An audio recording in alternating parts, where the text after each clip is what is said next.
So, I dumpster dived this Hoover Elite High Filtration from Goodwill last night.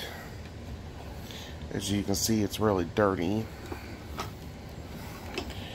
And the cord is missing. But the cords on these vacuums are very, very easy to replace.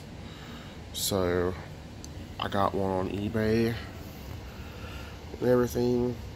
It's very dirty.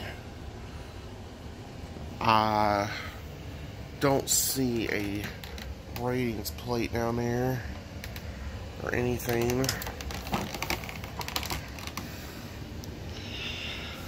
But there is this right there. So it's very dirty.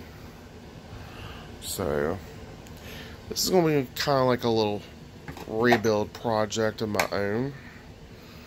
And we'll see what happens whenever the cord gets here, and I will get to work. Stay tuned.